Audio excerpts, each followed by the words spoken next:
उस रात जवाहरलाल नेहरू सो नहीं पाए। सुबह उठे तो आंखों में नींद भरी हुई थी। अलसाया सा मन कोई बात करने को तैयार नहीं था। आज आजाद भारत की सरकार पर पहला दाग लगा था और इस सरकार के प्रधानमंत्री थे जवाहरलाल नेहरू। घोटाला, ये शब्द आज नया नहीं, लेकिन आजाद भारत के बाद जब घोटाले का पहला दाग लगा तो नेहरू भी बेचैन हो उठे थे। घोटालों के इतिहास की तारीख भी आजादी के तारीख के आसपास की ही है। हम आजादी का अमृत महोत्सव मना रहे हैं, लेकिन इन 75 सालों में शर्मनाक घोटालों की फेहरिस्त इतनी लंबी है और ये आज भी बढ़ती जा रही है। इस फेहरिस्त की वजह से लाल किले की प्राचीर से प्रधानमंत्री नरेंद्र मोदी को कहना पड़ा कि सिर्फ भ्रष्टाचार ही नहीं, बल्कि भ्रष्टाचारियों से भी नफरत करिए। मोदी ने भ्रष्टाचारियों के नाम गिना दिए और गारंटी दी कि कोई भी भ्रष्टाचारी नहीं बचेगा। इस वीडियो में हम आपको बताएंगे देश में पहला घोटाला कब हुआ, विस्तार से बात करेंगे देश के पहले वित्तीय घोटाले की।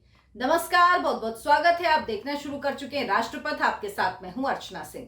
आपसे गुजारिश है मेरे इस चैनल को सब्सक्राइब जरूर कर लीजिए, चैनल को बढ़ाने में मदद कीजिए। अगर आप मेरे कंटेंट को पसंद करते हैं तो मेरे चैनल को आगे बढ़ाइए, अपने व्हाट्सएप ग्रुप में जानने वालों को फॉरवर्ड करिए। 1947 में देश आजाद हुआ और 1948 यानी आजादी मिलने के सिर्फ एक साल बाद पहला घोटाला जीप घोटाला हुआ। वी के कृष्ण मेनन को आप देश में घोटालों का जनक कह सकते हैं। मेनन लंदन में भारतीय उच्चायुक्त थे। कृष्णन मेनन ने लंदन में भारतीय सेना के लिए 200 जीप खरीदने की डील एक ऐसी कंपनी के साथ की जिसमें महज 2-3 लोग ही काम करते थे और इन्वेस्टमेंट के नाम पर नाम मात्र का ही पैसा लगा हुआ था। इसका खुलासा होने पर संसद सहित देश भर में हंगामा हुआ। मेनन नेहरू के खास थे। संसद में चर्चा के दौरान नेहरू ने अपने प्रभाव का इस्तेमाल कर मामले को दबा दिया, लेकिन दबाव की वजह से सौदे को रद्द करना पड़ा और मेनन को हाई कमिश्नर का पद भी छोड़ना पड़ा। जीप घोटाले के 3 साल बाद यानी आजादी के 4 साल बाद 1948 में साइकिल आयात में घोटाला हुआ। तत्कालीन जो उस वक्त वाणिज्य और उद्योग मंत्री के सेक्रेटरी का नाम इस घोटाले में सामने आया, उन्हें जेल भी जाना पड़ा। 1958 में आजाद हिंदुस्तान का पहला वित्तीय घोटाला फाइनेंशियल स्कैम सामने आया। इस घोटाले का मास्टरमाइंड था व्यापारी हरिदास मुंदड़ा, इसीलिए इस घोटाले को मुंदड़ा घोटाला कहते हैं। मुंदड़ा घोटाला 1 करोड़ 20 लाख का घोटाला था। उस समय सोने का दाम था 95 रुपए प्रति 10 ग्राम और आज ये 60,000 रुपए प्रति 10 ग्राम से ज्यादा है। तो आप समझ सकते हैं आज के टर्म में अगर तो कितना बड़ा घोटाला था ये, जो पहला फाइनेंशियल घोटाला हुआ देश का। यह घोटाला देश का पहला घोटाला था जिसे व्यापारी, अफसर और नेता के गठजोड़ से अंजाम दिया गया। ज्यादातर जो घोटाले होते हैं वो इन्हीं तीनों की सांठगांठ से अंजाम दिए जाते हैं और ये घोटाला भी जो पहला वित्तीय घोटाला था वो भी ऐसे ही अंजाम दिया गया। मुंदड़ा घोटाला 1958 में हुआ, लेकिन इससे 2 साल पीछे 1956 में चलते हैं जब भारतीय संसद ने बीमा विधेयक पारित किया, जिसमें छोटी छोटी बीमा कंपनियों का विलय करके एक सरकारी संस्था LIC यानी भारतीय जीवन बीमा निगम, लाइफ इंश्योरेंस कंपनी का गठन किया गया। इसमें सरकार ने 5 करोड़ का निवेश किया। LIC ब्लू चिप कंपनियों या अच्छे वित्तीय रिकॉर्ड वाली कंपनियों में निवेश करती थी। बात करते हैं घोटाले के मास्टरमाइंड हरिदास मुंदड़ा की।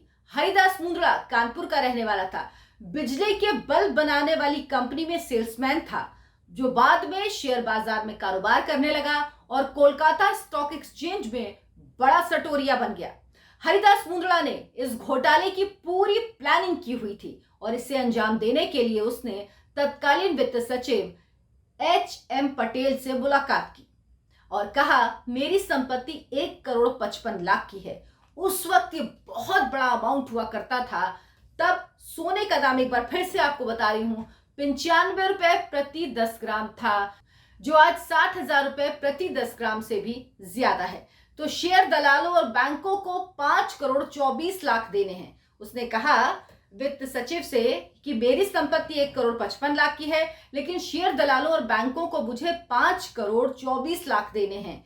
उसने वित्त सचिव से कहा कि अगर उसने अपने शेयर बेचे तो शेयर बाजार धड़ाम से गिर जाएगा, इसीलिए अगर LIC 80 लाख के शेयर सीधे बाजार से खरीद ले तो शेयर बाजार पर कोई असर नहीं पड़ेगा और मुझे भी राहत मिल जाएगी।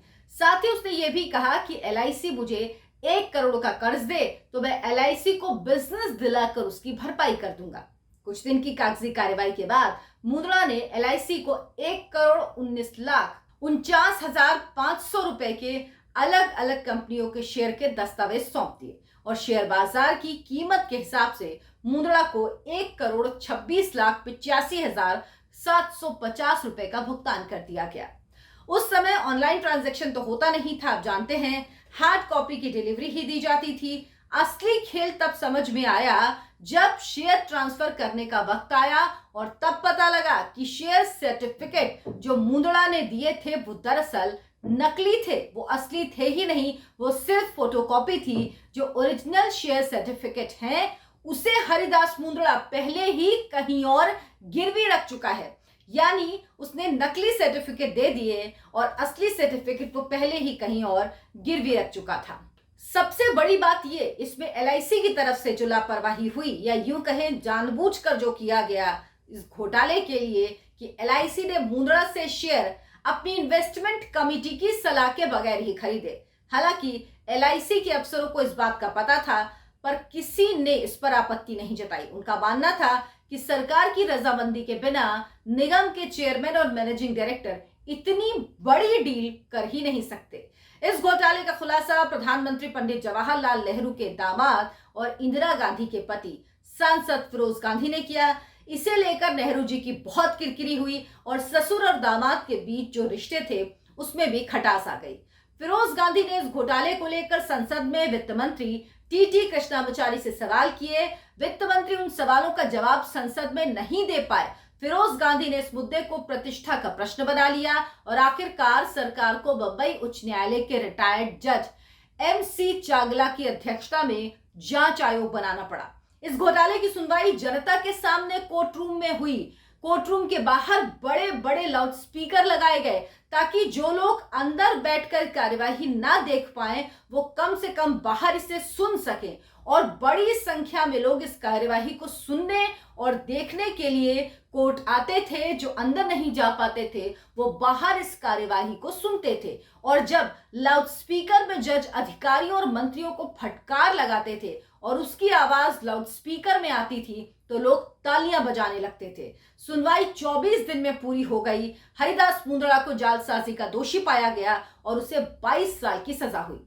वित्त मंत्री कृष्णामाचारी ने इस घटना से खुद को अलग दिखाने की नाकामयाब कोशिश की क्योंकि ये संभव ही नहीं था कि इतना बड़ा घोटाला जो LIC से हुआ हो वो बिना मंत्री के शामिल हुए, बिना उनकी जानकारी के हुआ हो। वित्त मंत्री, वित्त सचिव और LIC के चेयरमैन को इस्तीफा देना पड़ा। देश के पहले वित्तीय घोटाले में हरिदास मुंदड़ा के जेल जाने और वित्त मंत्री के इस्तीफे से साफ है कि अगर सरकार चाहे तो घोटाले करने वालों को जेल भी भेज सकती है और जेल भेजने में ज्यादा वक्त नहीं लगता। हरिदास मुंदड़ा जेल से छूटने के बाद गुमनामी में रहा और जनवरी 2018 में उसकी मौत हो गई।